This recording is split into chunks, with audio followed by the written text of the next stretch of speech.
When my son declared, "Dad, you have no authority in this company anymore," I froze. Right there in the office I'd spent 50 years building with my own hands. I'm William Dalton, 70 years old, an investor, the founder of Dalton Legacy, a man who once placed every ounce of trust in David, my only son. But his greed and his lies pushed me into a fight to reclaim my own name. If you want to know how I turned everything around, hit subscribe, follow this story, and tell me where you're listening from in the comments.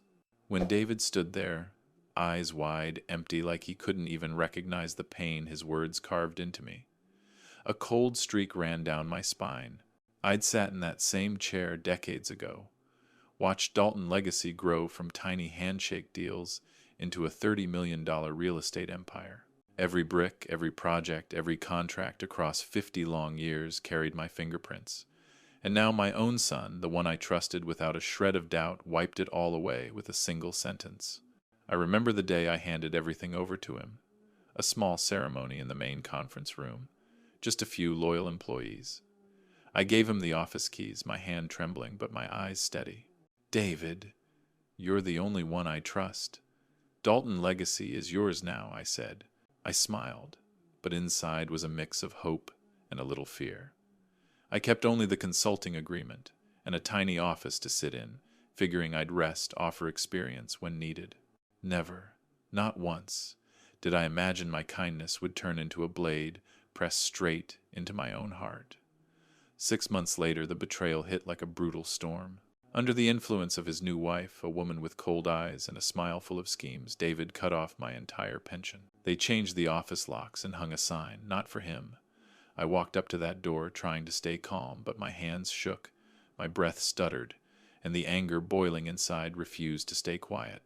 "Dad, you have no authority here anymore," David said, confident, smug, dismissive. I stared at him, this grown man who used to be the child I carried in my arms, the boy I taught to look far ahead.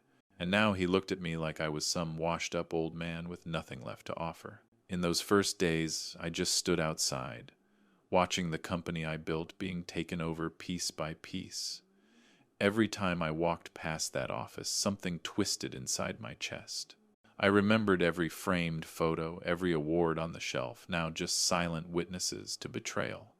I kept a journal writing down every project, every employee, every deal. Those notes weren't business. They were proof that I had never stopped being the true architect of it all. At night, when the house fell quiet, I'd sit by the window staring out at the Arizona desert, asking myself why trust could be crushed so mercilessly. I spent my whole life teaching David about honor, about leadership, about respecting people. But he forgot it all. There's a kind of pain sharper than any con from an outsider, the pain of being betrayed by your own blood. I kept wondering, did I trust too much? Or does power always twist people into wanting everything, even if it means tearing family apart? And the hurt didn't stop there. I watched David and his wife smear my name with old partners, whispering that I was too old and losing clarity to be involved in anything meaningful. Every phone call from someone who once believed in me felt like another clean, quiet knife slicing into my pride. I wrestled with anger, helplessness, and the fear that my reputation might vanish if I stayed silent. One afternoon in the tiny office they hadn't bothered to strip from me, I stood over the contracts I'd signed myself, and that's when I decided I wasn't bowing my head. I didn't care about reclaiming the company. Money wasn't the point anymore. I wanted recognition for the years, the strategy, the decisions that built Dalton Legacy from nothing. I dove into that consulting agreement. Every clause about intellectual property, every line tied to business plans I created. Each sentence was a legal weapon, quiet but deadly. And I realized, even retired, I still held enough proof to force David to back off. I listed every project I initiated, every development plan David thought he'd stolen clean. I told myself this wasn't about rage, it was about strategy, the kind forged from 50 years of hard lessons. Those plans, those documents, they could pull in millions. And I knew once I brought them to the table, David wouldn't hold the control he thought he did. Then something hit me, the most important truth of all. The pain, the betrayal, the public humiliation, they had all become fuel. I wasn't letting this end here. I would use the law, my mind, and the very plans I created to fight for my name, my dignity, my rights. No apology, no hush money. I wanted a victory that would revive everything David tried to erase. When I closed that notebook and looked out into the empty offices, I knew the real battle hadn't even begun. And out of all that pain, I found the path forward. An attack born from contracts, from ownership, from leverage. David never imagined I still held. In the days after I decided I wouldn't stay silent anymore, I started watching every move David and his wife made. Every meeting, every deal, every step they took was a reminder that I'd been pushed out of my own company. But instead of sinking into despair, something colder started burning inside me. A plan only a man who's lived long enough to taste both triumph and betrayal could put together. I didn't rush. I watched, I took notes, and I waited for the moment to strike. One morning when David strutted into the office in that shiny suit of his, wearing that smug smile he thought looked like confidence, I called my attorney. I wanted to read David's intentions through every line of every contract without letting a hint of anger slip out. I had to stay calm, steady, like an old lion crouched in the tall grass, waiting for the perfect opening. David couldn't suspect that I, not him, held the real cards. Inside, I wrestled with a bitter mix of rage and regret. How did the boy I raised, the boy I taught, turn around and treat me like some piece of useless furniture I started gathering? Every development plan I'd created during those 6 months of so-called retirement. Each one had the potential to make millions. I watched David brag to investors that every new project is under my leadership, but I knew the truth, those ideas, those strategies, they came from me. And I turned the intellectual property clauses in my consulting agreement into weapons. Every project, every deal, every projected profit could become evidence, undeniable, airtight evidence. The anger in me simmered, but alongside it came a sharp, dangerous satisfaction. This was my chance to set things right.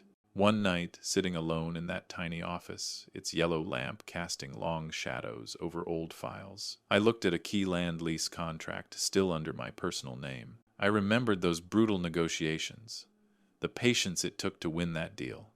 Now it was the perfect hostage. One signature from me and David would lose control of every project tied to it. A thin smile crept across my face, not joy, but the feeling of strategy locking into place. The feeling of a betrayed man slipping back into the driver's seat. But the drama didn't end with documents and plans.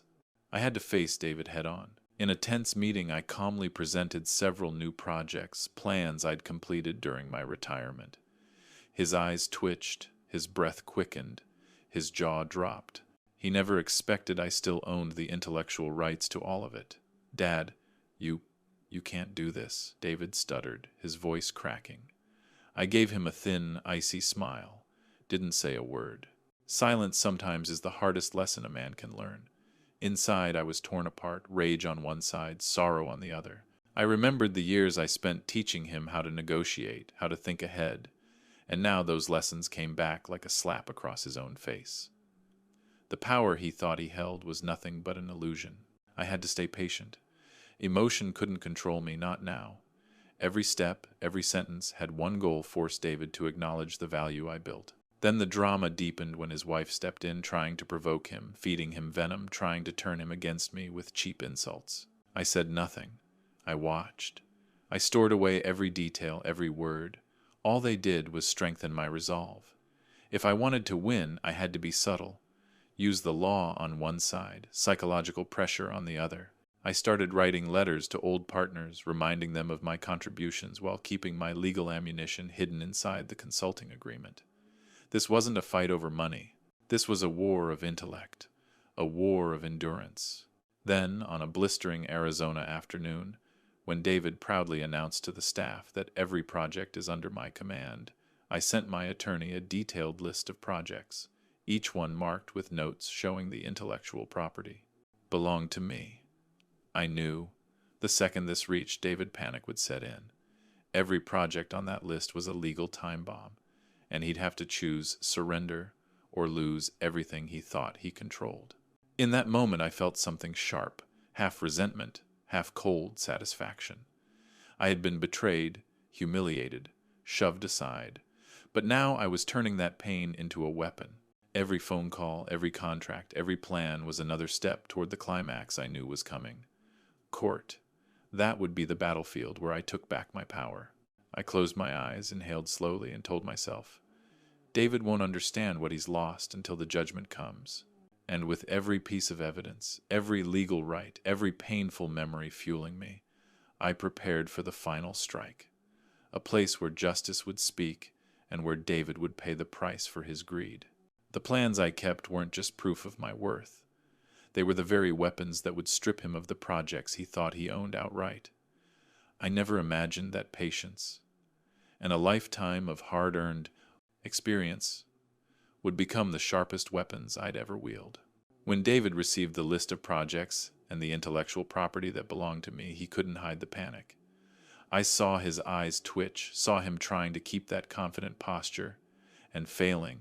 His wife stood behind him, lips pressed, tight eyes burning with anger and fear. Neither of them ever expected that the old man they once dismissed now held the power to flip their entire world upside down. I called for a meeting in the old conference room, the place where the very first negotiations of Dalton legacy had taken shape. I sat there quietly, a hot cup of coffee in my hand, staring straight at David. "You know what I kept, don't you, son?" I asked, my voice calm but cold as stone. He opened his mouth, then shut it again. He finally understood that every move he'd made was now under a harsh, unforgiving light. His wife tried to interrupt. "William, don't turn this into some kind of game." I gave her a dry, almost amused smile. A game, no. This was justice. And this time, justice was on my side. Over the next few weeks, I rolled out each development plan I'd crafted during my retirement. Every one of them had massive profit potential. David pushed back hard, scrambling for loopholes, trying to question the legality of my work. I stayed calm, every word I spoke, anchored in the consulting agreement, in intellectual property rights, in the mountain of evidence I'd prepared with care. Every time he raised his voice, I just shrugged and repeated, "It's all in the contract." I could feel his anxiety spreading, and inside me rose a cold, steady satisfaction. One day during a meeting with a major partner, David tried to shove me aside. "You're retired, Dad. You don't need to be part of this," he said. I kept my composure, looked straight at the partner and said, "Good thing I still own the intellectual rights to every new project. Before we continue, I think you should know that." Silence. The kind of silence where even the ticking of the clock feels loud. The partner looked at me, then at David, then back at me. I saw the shift from doubt to respect to caution. A quiet, cold satisfaction stirred in me. But I stayed steady. This was only the first act of a much longer fight. David tried to push back again, pointing to projects he thought he controlled. I answered gently, but with finality. What I created, what I structured, still belongs to me. You can use it if you agree to profit sharing. This time, his wife didn't dare step in. She could see their schemes unraveling, see the trap closing. I saw the chaos in their eyes, and in that moment I knew I'd cornered them. They couldn't escape the legal and intellectual leverage I carried. But the conflict wasn't just legal. It wasn't just business. Inside me, something twisted regret mixed with fury. Every time I looked at David, the son I raised, the boy I taught, the young man I sacrificed half my life for, I felt a deep, aching disappointment. How easily trust and family can be crushed under the weight of greed. I remembered family dinners afternoons, teaching him how to read contracts, and those memories stung more than any betrayal. I doubled down on strategy, on psychology, on the law. I contacted partners directly, reminding them of my role, my work, my ownership. Every call, every email was another weight pressing down on David's shoulders. I watched him crack his pride, shaken his ambition, turning into fear. And that's when I understood strategy isn't just about legal rights. It's about forcing your opponent to see the cage they built for themselves. One afternoon, Arizona sunlight cutting sharp through the window, I called David and said, "We need to settle profit distribution before this reaches court." His eyes were red, his smile strained, and the confidence he used to parade around was gone. I knew then the climax was coming. The courtroom was waiting, and I was ready. Anger, satisfaction, determination, they all flowed through me. I wasn't stopping. Not until my rights, my honor, and the legacy I built over 5 decades were recognized. When David sat there in silence, staring at the plans spread across the table, I saw it clearly: the final legal battle was near. Every preparation, every quiet maneuver, every ounce of pain and betrayal was about to pay off. And from this moment forward, I stepped into the peak of the story, where the courtroom would lay everything bare, and where the consulting agreement and my intellectual property would strike with a force he could no longer deny. The day of the hearing, I walked into that courtroom with slow, steady steps. My eyes swept across the familiar faces and the ones who'd made themselves my enemies. The room was silent, just the rustle of paper, the shallow breaths of attorneys circling their own fears. David stood on the other side, dressed sharp, trying hard to look composed, but his eyes gave him away. Fear, pure, trembling fear. I looked straight at him, and something cold rose in my chest, part fury, part grim satisfaction. This was the moment I'd been waiting for. The moment every wound, every betrayal, every humiliation would finally come to light. When the judge entered, my heartbeat kicked up. I knew every clause, every document, every scrap of evidence I carried would determine how this ended. My attorney began calm, clear, relentless. He laid out the consulting agreement I kept, the intellectual property rights, the proof of David's attempts to take what he had no right to take. I watched David's face tighten, twitch, crumble, as project after project he thought he owned was proven beyond argument to belong to me. He stood, tried to fight back, but every time he opened his mouth, my attorney shut him down with legal facts sharp enough to cut through bone. And I felt something rise inside me, a strange rising thrill. Every time I'd been barred from my own office, every pension payment they stripped away, every public insult, was now fuel for this exact moment. I didn't raise my voice. I didn't lash out. I just watched, calm and composed, each breath soaked in determination. When the judge asked me directly about the evidence and the intellectual rights, I stood. My voice didn't shake. My tone was cold, firm, final. All new projects, including the development plans made during my retirement, are built on my experience, my intellect, my work. Those rights cannot be dismissed, no matter what my son believes. I stared at David as I said it, let him see the anger, the resolve, the depth of what he'd thrown away. His head dropped. He didn't dare speak. Fear had finally swallowed whatever pride he had left. As witness after witness confirmed my contributions over 50 years, I felt the weight of my reputation rise behind me like a tide. I remembered the early days of Dalton Legacy, the sleepless nights, the brutal negotiations, the grit it took to turn scraps into something real. Now all of it stood there beside me, proving my legacy couldn't be erased by greed. A cold, quiet satisfaction filled me, but beneath it, the old hurt still lingered. Betrayal has a long memory. When the ruling was finally announced, my heart pounded. The judge upheld the consulting agreement, recognized my intellectual property rights fully, ruled that David's actions, cutting my pension, banning me from the office, were serious violations of contract. I listened to every word, every sentence, hitting me like a wave, part anger, part relief, part long-awaited justice. David was forced to yield, and I was granted 51% of the profits from every project built on my intellectual work. My chest tightened, half triumph, half sorrow. Justice had returned. So had my dignity. David lowered his head, hesitated, tried to speak, but I didn't care to hear it.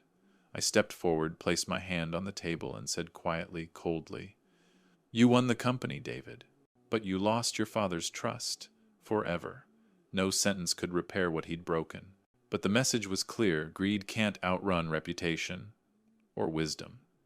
When I walked out of the courtroom, sunlight hit my face, and for the first time in a long time, I felt the deep breath of freedom, of victory. I'd reclaimed not only my economic rights, but the recognition for everything I built. As David and his wife followed behind me, I realized this battle had never just been about money. It was about honor, about legacy, about the resilience a lifetime carves into a man. They would live in the shadow of the father they tried to erase. But life doesn't stop at a legal victory. I knew I had another road ahead, a new chapter built on the rights and reputation I just restored. A second beginning. One where I lead, I decide, And Dalton legacy returns to the course I always intended. I looked back at the empty offices, the contracts I had fought to protect, and I told myself, this isn't the end. This is the opening step of the final chapter, where reputation, intellect, and hard-won wisdom will finally speak for themselves.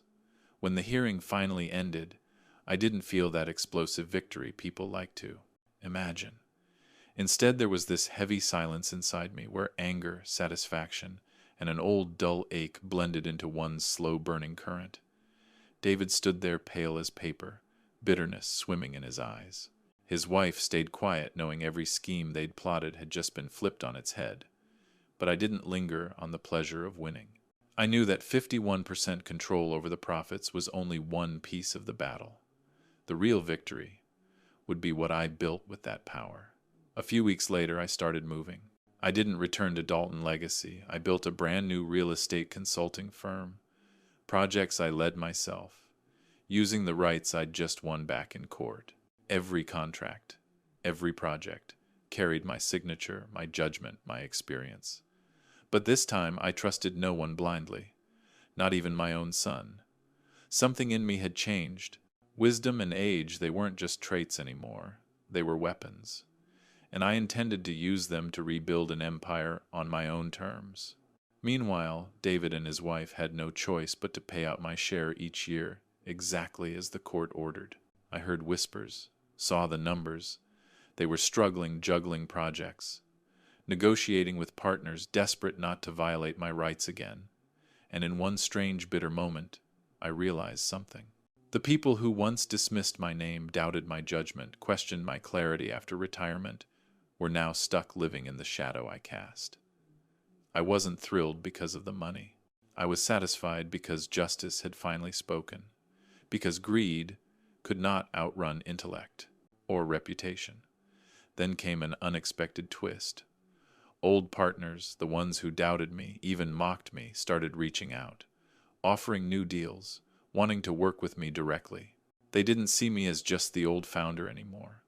They saw me as something more, a symbol of credibility, wisdom, and grit earned the hard way. That's when it hit me a man's true legacy isn't a company or a fortune. It's the respect he earns over a lifetime. Respect no one can steal. One quiet afternoon in Arizona, I sat in my new office looking out at the open desert. I thought about everything that had happened. The betrayal, the humiliation, the shock of being pushed out by my own son. And somehow, from all that pain, I had found strength and patience and experience and courage. I let out a small smile. Steady, cold. I hadn't just won back my rights. I'd built a new chapter, one where I controlled every direction, every move, every consequence. But the emotions still lingered. Every time I thought of David, there was a mix of sorrow and fury. Sorrow, that ambition had turned him into a man willing to betray his own father. Fury, that he believed money could replace trust and honor. I knew our relationship would never return to what it once was. Some wounds don't close. Some bridges burn for good. But I also understood something deeper. Some victories are larger than wealth. They come from reclaiming your worth, your dignity, your name. Then came the final twist. A few projects I had once left in David's hands started proving his actual talent. He tried to salvage what he could, tried to grow from what remained. I watched it all with a strange mix of emotions, part satisfaction, part quiet acknowledgement. Even those who betray you eventually learn the limits of greed. Sometimes that's the only way they learn. One evening, I stood on the balcony of my new office, looking down over the busy Arizona streets. I felt the breath of a second success, a second life. Dalton Legacy still existed, but I had created something new, something powerful, something unmistakably mine. The projects I controlled, the contracts I led, they weren't just sources of income. They were symbols of wisdom, earned credibility, proven dignity, reclaimed. And in my heart, one truth was carved in stone. The greatest legacy a man leaves behind isn't property or wealth. It's intellect, experience, honor. Things time can't dim and greed can't erase. The story closes here, but the echo remains David and his wife, living beneath the shadow they once tried to destroy. And me, an old father, long betrayed, writing the final chapter of his life, with justice, dignity, and hard-won wisdom at the helm. Thank you for listening to my story, a journey from broken trust to the triumph of intellect and honor. If you want more shocking family dramas, more strategy, more emotion pulled straight from impossible situations, don't forget to like, share, subscribe, and turn on notifications. Your support is what keeps these stories alive.